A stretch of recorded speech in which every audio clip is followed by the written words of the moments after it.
Salutare, dragilor! Hello la toată lumea! Aici Dubițarii motocicliști de la Lucifer, videographer. Iasmina. Și Robert. Și ce face omul duminica când e plictisit acasă? Păi să ia și să duce câțiva metri mai încolo. Păi ce vrem să facem astăzi? Vrem să facem de mâncare. Da, am început ziua cu o plimbare de vreo 9 km pe jos. Și ne-a făcut poftă să mergem chiar în centrul Aradului, cum ar fi. Acum e ora 4 fix, soare, e vreme bună. Și vrem să vă arătăm un loc unde s-ar putea veni cu dubița, cu camperul, cu ce vreți voi. Și se poate sta peste noapte, e un parc acolo, e chiar la piciorul podului. Lângă Mureș. Este și un bazin de not la câțiva metri, vreo 30 de lei cred că intrarea. Dar până acolo o să facem vreo 10 minute și vrem să mergem să facem chili con carne. Am luat o carne tocată, am luat o conservă din asta cu tot felul de mirodenii, cu porumb, cu ceva fasole, ardei, avem o ceapă, am luat un bulion. Să nu facem miros în casă și să profităm de vremea bună, că sunt 8 grade afară. Chiar e fain. Uitați-vă și voi aici ce vreme avem. Chiar e superb. Și când ne plimbam noi pe jos, pe acolo, pe zona aia de malul Mureșului, cu Digul, cu Mureșul, zic la Iasmina, ce-ar fi dacă am revenit noi aici cu dubița? Stăm până mâine și să le arătăm oamenilor. Că ne-am uitat acum, de exemplu, și pe Park Fortnite și încă nu a bifat nimeni acolo că s-ar putea sta. Pentru că e oarecum destul de recent făcut, cred că de vreun an și ceva. E renovat tot parcul acolo. Da, cu loc de joacă, loc de grătar. Frumos amenajat. Se poate pescui, cei care sunteți cu pescuitul, că ne mai spuneți nouă să ne mai luăm undița la noi. Și se poate sta dacă vrea cineva și pe iarbă, cum ar veni, nu neapărat pe locul de parcare. Dar ajungem imediat acolo și vă arătăm. Și imediat ajungem, dragilor. Vai, ce soare avem, trebuie să-mi pun protecția. Iar aici este coborârea, se numește zona Micalaca și podul, cred că se numește podul Micalaca, așa e trecut pe hartă. E o coborâre de câțiva metri, un pic așa cu pietriș, dar nu e nimic grav, se poate coborî cu absolut orice autoturism. După cum vedem în dreapta, avem locurile de parcare, sunt mult mai mulți acum decât acum vreo 3 ore când am fost noi pe jos, pentru că fiind duminică, vreme bună, e evident că lumea vine. Hai să vedem unde o să stăm. Uite ce fain e. Cred că o să mergem în partea dreaptă aici undeva. Măcar să vă arătăm și după aia putem întoarce. Hai să întorc aici. Uite, încolo în față vedem parcul. O să vă facem și prezentarea după ce ne facem de mâncare. Mergem într-o plimbare. Hai că totuși mă duc până mai în capăt undeva aici. Da, sincer, cred că aici e cel mai bine. Uite, așa și-o bag cu spatele sus. Am parcat-o aici. Se vede că sunt destul de multe locuri de parcare și pe o parte și pe alta. E chiar piciorul podului. Până Iasmina pregătește acum butelia și ce mai avem nevoie să facem de mâncare, eu vreau să vă iau cu mine până sus pe pod ca să avem un view așa mai de ansamblu. Aici sunt niște scări pe care se pot urca și o să se vadă foarte fain tot parcul de sus. Acum, pe timpul zilei, e circulație aici pe pod, dar seara vă dați seama că nu o să mai umble mai nimeni pe aici. Parcul e mare, sunt tot felul de locuri faine. Să facem o plimbare și pe acolo imediat. Aici sunt scările care duc chiar sus pe pod. Și vreau să vă arăt ce se vede de sus. Cam asta. Cum vi se pare? Hai că vă duc chiar până aproape de jumătatea podului să se vadă și Mureșul. În partea cealaltă mai este drum din ăsta neasfaltat ce duce pe sub podul de cale ferată, tocmai trece trenul.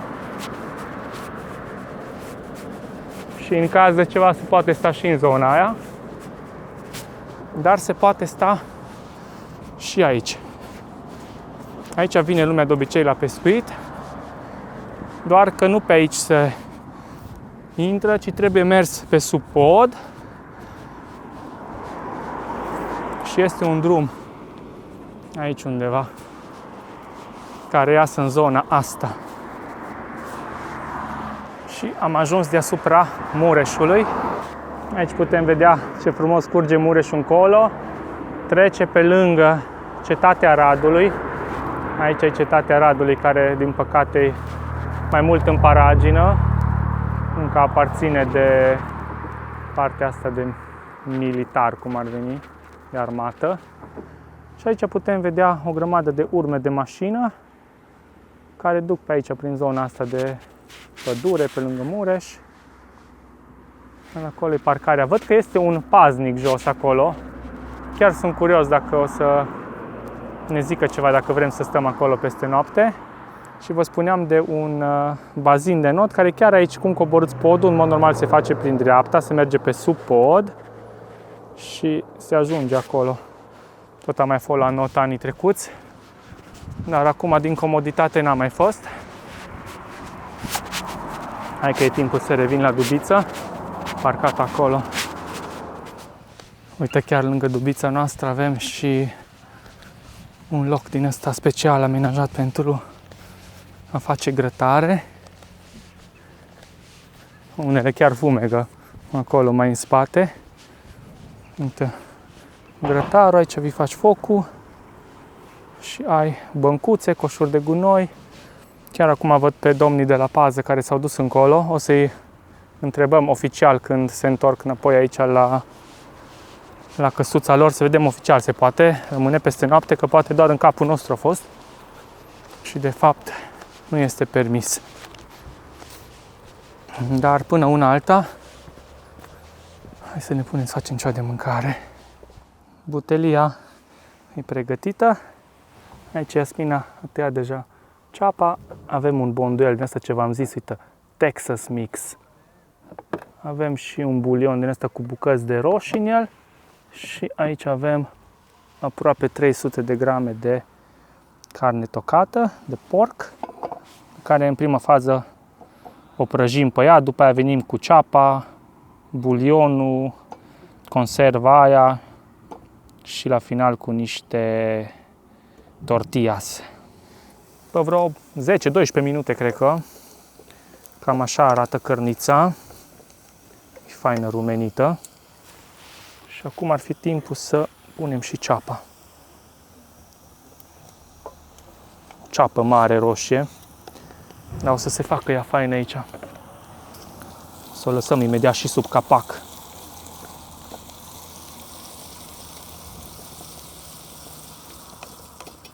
Am băgat și conserva de roșii, aia cuburi și cu un pic de zeamă. Și uite, acum avem porumbul, fasolea și ceva bucățele de ardei, cred că sunt alea. Hai că o fi fain.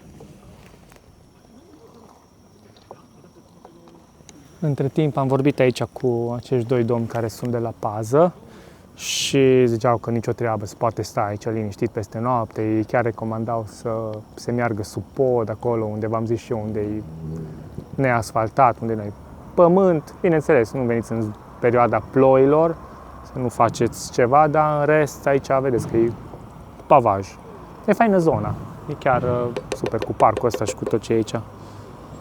Hai, că mai un pic o fi gata și ăsta, mai lăsăm vreo 15-20 de minute la fiert, așa tot împreună. Mai bine, mai un pic apune și soarele. Mai apucăm să facem cu voi o tură aici, o plimbare prin parc. No? Cum s-ar zice? Fain? E fain. Deci astea o să-i dea o ceva aparte. Poți să iei chiar așa pe el, lăsat un pic la răcit. Aici arde. Aici arde. Ce m-a ars roșia. Foarte bun. Mâncăm direct de aici. Numai că o să se răcească cam greu. Soarele apune imediat după pod. Ce bun a fost, ne-am ars pe limbă. Ne-am grăbit un pic când ne-a fost foame. Uite, am ajuns la 4 aici, acum e 5:30. A pus și soarele. Dar mai avem lumină cât să facem un tur al parcului. Încă e multă lume pe aici. Să vrem să mergem undeva în zona aia, unde vedeți acele blocuri. Acolo este digul, malul Mureșului. Și începe de aici și face un tur super mare, câțiva kilometri are, până la podul Traian, un alt pod din Arad, și duce chiar până afară la Ceala, la pădurea Ceala. Uite ce faine sunt astea aici. Ia. Aici avem pentru... Și ce-i fain la astea? Că lucrezi cu greutatea corpului tău. Fiecare, în funcție de câte kilograme are, lucrează cu kilogramele lui. Uite ce fain e. 2, 3, 4, 5, 6. Pare ușor la prima vedere, dar nu e foarte ușor. Foarte fain. Și în partea asta altă facem invers. Aici avem să ne împingem. Îți ridici greutatea invers, uite așa. 1, 2, aici faci triceps. 6, 7, 8, 9. Dacă faci vreo 10-15 de bucată, cam suficient. Alea acolo, mai mult să te joci, așa dai din picioare, dar și acolo, dacă faci câteva zeci de minute, cred că simți. Și ce mai era interesant aici? Ăsta de făcut la abdomene ceva. Aici. Bine, ce ora e ăsta pe direct, așa să faci, te lași, sau varianta aia că te pui cu spatele și ori ridici numai genunchii la piept, ce e varianta mai ușoară, sau să-i ridici aici. Da, e foarte greu, eu nu pot, că-s bătrân.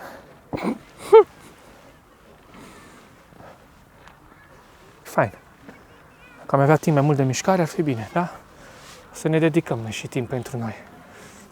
Hai să mergem, că ne-am mai muțărit destul aici. Să urcăm până sus pe dig, oare? Nu, hai să le arătăm parcul acolo. Hai să dăm o tură roata. Acolo e locul de joacă pentru copii în stânga. Uitați ce mai avem aici. Zona de hamace. Exact. Nu cred că sunt bibate astea cu apă acum. Nu, un pic se simte, dar poate e rece doar, nu umed. Uite câte îs. 1, 2, 3, 4, 5, 6 din câte văd. Și acolo, în spate. Dresaj. Da. Poți să-ți duci cățelul și un loc îngrădit, închis, și văd că uite cu 2 căței pe acolo, cu tot felul de obstacole. E faină locație, de-aia vă zic că dacă treceți prin Arad, e și oarecum central, că e foarte aproape de centru, cred că e la vreo 2 km jumate de centru. Și se pot face activități, puteți lăsa dubița, să vă plimbați pe jos. Este și un supermarket în zona aia, în spatele blocurilor, pe jos, cred că vreo maxim 500 de metri. Deci se pot face cumpărături. Să știți că nu suntem sponsorizați de Primăria Arad să facem reclamă. Ne știți deja foarte bine, dacă e ceva frumos, vi-l prezentăm. Dacă ceva nu ne place, și ne plângem. Am zis să vă prezentăm și vouă orașul nostru, așa, o parte. Un petic. Exact. Un petic de iarbă. Uite, aici iară alt loc de făcut grătarul. Îs cred că vreo 5-6 locuri din astea cel puțin. Măcar ți se pune la dispoziție, uite, să nu vii să faci focul pe iarbă sau undeva. Uite, aici copiii pe tiroliană. Acolo pune soarele. Vai, ce frumos e. Wow. Gata, ne întoarcem la Dubiță și ne vedem mai dimineață. Auzim. Cel mai probabil, cum zice Iasmina, ne vedem dimineața să vedem cum a fost atmosfera. Dăm un feedback și după aia începe ziua de luni. continuăm cu activitățile noastre. Fiecare ce are de făcut. Da, da, noapte bună, dragilor! Ciao, ciao, ne vedem dimineața. Bună dimineața, dragilor! O altă atmosferă, nu e nimeni, repede dau o tură să vedeți. Am dormit foarte ok, minima a fost cam 3 grade. În condițiile astea, încălzitorul pe motorină de la Vevorel de 2 kW, pe minim ne-a ținut constant 21,5 grade toată noaptea. A fost fain, liniște. Și e timpul să plecăm, e puțin trecut de ora 7, vrem să plecăm înaintea aglomerației, când toată lumea își duce copiii la școală și merg la serviciu și așa mai departe, mergem și noi către casă. A fost iară un episod un pic mai altfel.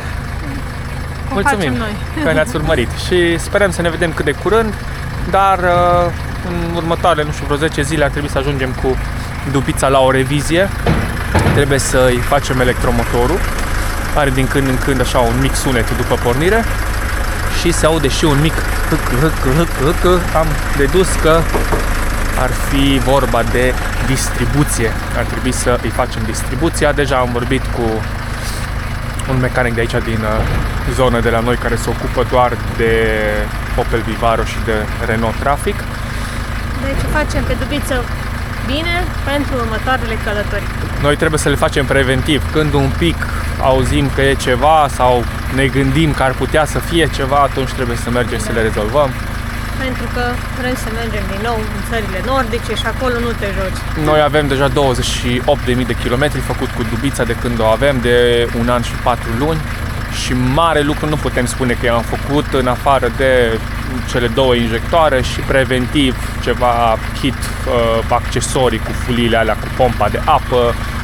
Pe la frâne am schimbat discuri, foarte puțin pe la direcție, dar în rest mare lucru, așa, lucrări mai mari nu i-am făcut absolut nimica. Deci o să urmeze, pentru că are aproape 230.000, cam acum e momentul. V-am salutat și ne vedem noi cât de curând. Hai! Ceau la toată lumea!